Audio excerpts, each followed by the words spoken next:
Hello everyone. I hope you are doing well. Today is this is the night of Magh Purnima. So let's do another satsang.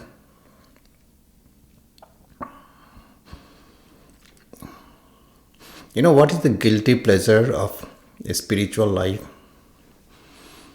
The guilty pleasure of a spiritual life is bliss.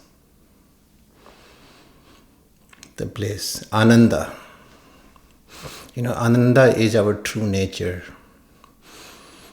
When people get enlightened, that's what they get. They get Ananda, they get bliss. They get blissed out.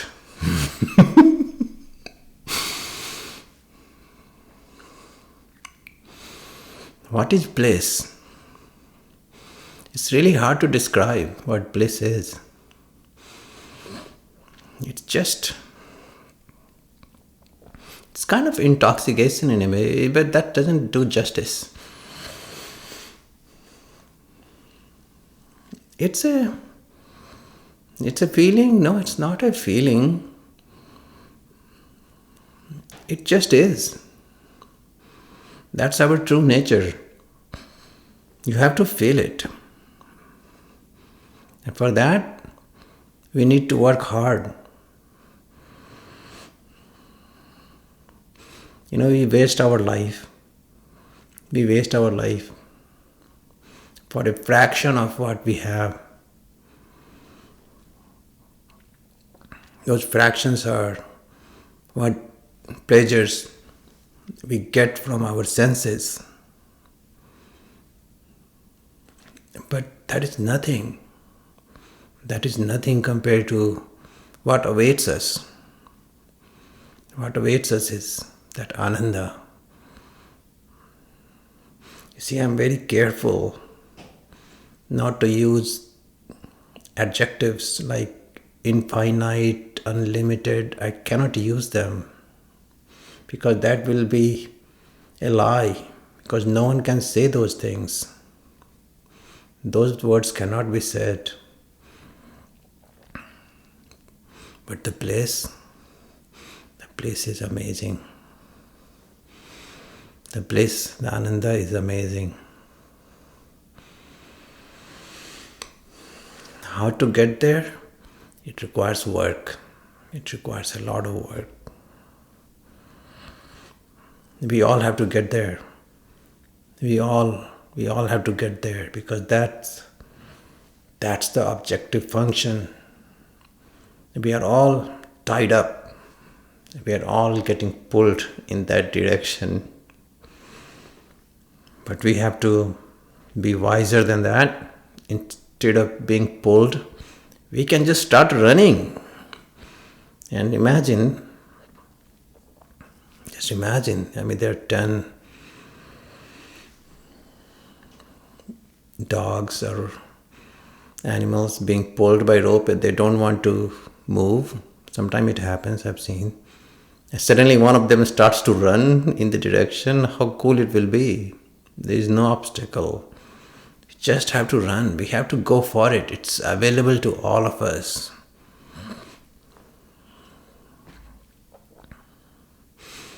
And avatars like Sri Chaitanya, Sri Ramakrishna, they come time and time again to give us a taste of that bliss.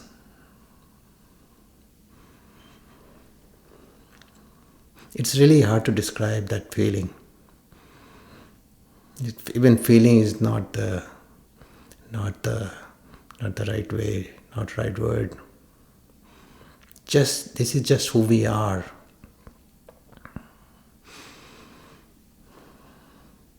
We can't really share it with other people, but it can rub on other people a little bit. Like when people are in the company of those great beings, they feel it. People sitting around Sri Ramakrishna, dancing, singing with Sri Ramakrishna, people chanting with Sri Chaitanya, they used to forget the world. That's what happens in Ananda. World doesn't matter. should not be fearful. World doesn't matter anyway.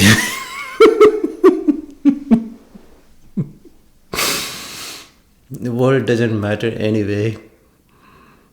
We would like to believe that it matters, but it does not. No one can guarantee me that tomorrow they'll be here.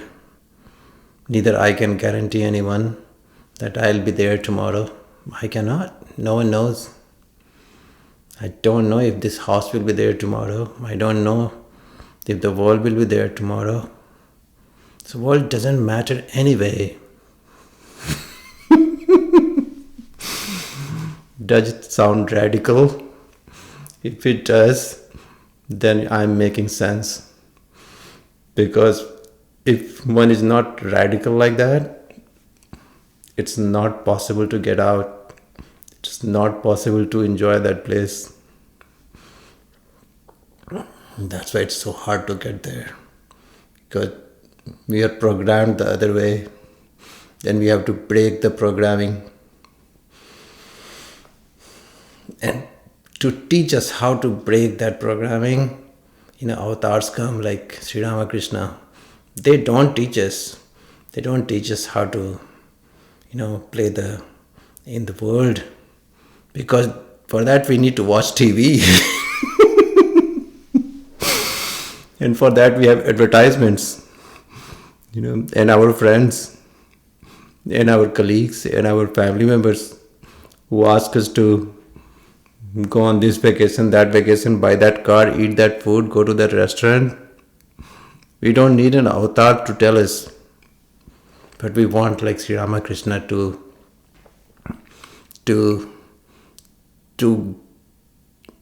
be in control of all those things. And be in control so that we can use them whenever we want. And at other times, we can just shut them up, shut them off, and enjoy the bliss. That's what Sri Ramakrishna taught. He used to take in one hand some soil, some mitti, and some money in the other hand on the banks of the Ganges. And he used to repeat, Taki mata mati taka. Mati taka taka mati mati taka. Effectively, he was repeating to his own mind, training his own mind that money is just like this dirt and dirt is like money.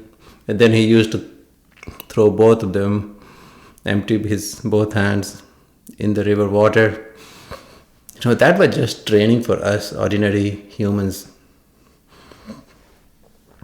He would ask the owner of the temple to bring some fancy shawl embroidered with gold, like amazing, beautiful, luxurious shawl. And he would wear it for 2 minutes, then just throw it on the ground, start stomping on it, spitting on it. Why? Because it's worthless. It's worthless. It's worthless. The joy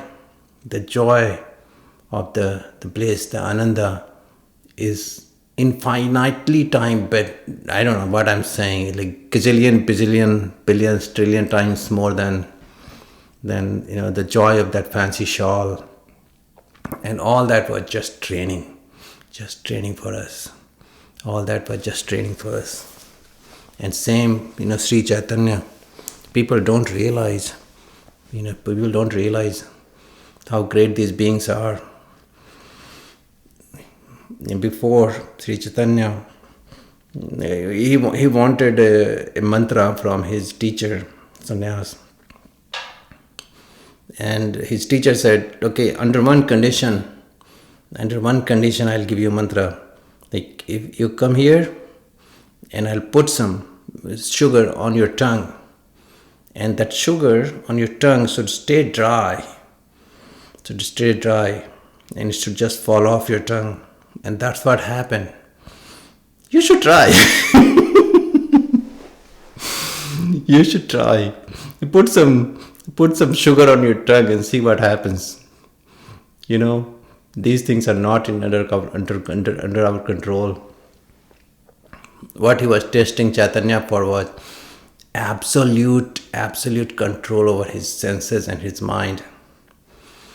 Only, an avatar of God could do that. We cannot. But that's their display for us. That for us to get that bliss, that joy, that freedom, that ananda, we have to control our senses, and we have to control our mind, man. And that's the way to get there. And how to control senses? Not by feeding it, but by denying it. Maybe for few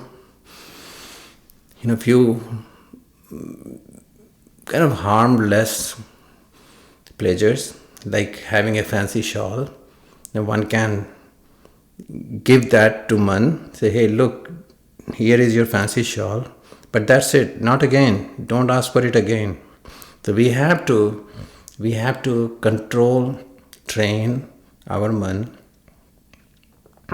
just like we would train our dog, our pet. And when we do that, when we have absolute control our senses and our man, then we are ready. Then we are a suitable candidate to get to that point of God realization, enlightenment, Brahm Gyan. And what's the prize? The prize is the bliss. The prize is that ananda, which cannot be described. But there is one byproduct. The byproduct of that is one becomes fearless, and one gets this amazing power. That power is not the power that one feels, hey, I have $1 billion, I can do this, and I'm president, I can do this, and I have such a big army. It's different kind of power. The term to describe in Sanskrit is Atma Bal. This is the power of Atma, the power of the soul. Effectively, that's the power of God. That's the source of that power, is one's identification with that divinity. And that is not a material power, but that's a different kind of power. One feels that one can pulverize the whole universe, many universe. One can just plow the galaxies. That kind of power, it's not a crazy power, one doesn't do it, but one feels that way inside, and there is no fear. And what happens is, because they are feeling that way, the people around them, the environment around those people, that starts to feel, they start to feel that way. It's an amazing situation to be in, it's an amazing environment to be in. So that's why we need a lot of those people. Like in Indian tradition, in India, there are places where many of those great beings, they assemble. Those places are called Tirth, right? Holy places. But we need more of them. We need many more of them. Not only we, like the whole world needs more and more of them. They are just asset. They are the real treasure of this humanity, because they are the ones. They are the ones who keep us sane. They are the ones who supply the tranquility, that peacefulness. That sense of that sense of being here, not going crazy. Taking things in the right perspective to all of us. That's why we need more and more of them, and that's why we all should try. We all should try. That's the message from all these great avatars. We have seen Sri Chaitanya and Sri Ramakrishna. They did not keep it for few people. They opened it to all. No matter what is our background, where we come from, we all deserve it. We all have the same destiny. We will all get there in the end, and we all should try. We all should try. Why? Because of the bliss. That ananda is the prize. It's amazing. So I'll stop here. I was in a very good mood. I just wanted to say something. I'm not even sure if it's getting recorded. Sometimes I doubt. I have to press a button, and I'm not sure if I'm saying and if it's getting recorded, but hopefully it is. So I hope you're all doing well, and we'll talk again after a few days. All right, then, okay, then bye now. I'll try to turn it off. Okay, then, bye now. Take care. Let's see.